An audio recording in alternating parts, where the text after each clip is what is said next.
Qu'est-ce qui fait un bon orateur? A priori, cela fait depuis 3000 ans qu'on essaie de répondre à cette question. Pour les Grecs et les Romains, l'orateur idéal est tout d'abord un orateur sincère. La sincérité, c'est tout simplement être en accord avec ce que l'on dit. Je défends cette cause parce que j'y crois. Lorsque vous prenez la parole, c'est votre personnalité qui va apparaître à travers les mots et les idées que vous allez mettre en avant. Si vous devez défendre la fin du service militaire, vous pouvez avancer plusieurs arguments.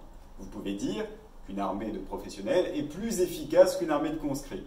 Vous apparaîtrez alors pour un pragmatique. En revanche, si vous indiquez que d'après vous, un pays se doit de se battre pour gagner la paix et non pour préparer la guerre, vous apparaîtrez comme un idéaliste.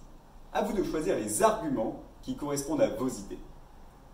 Ça, c'est pour le monde idéal.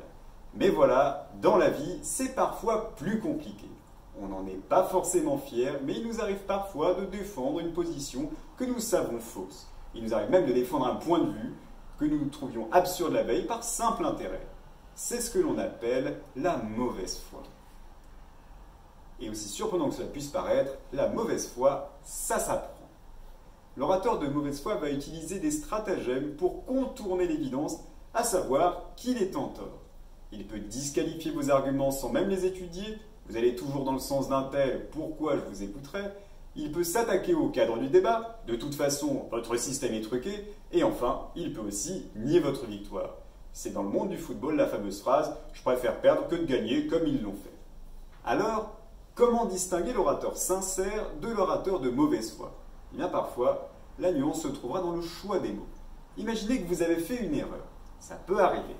Là où l'orateur sincère va utiliser une formule simple. J'ai commis une erreur, je vous présente des excuses.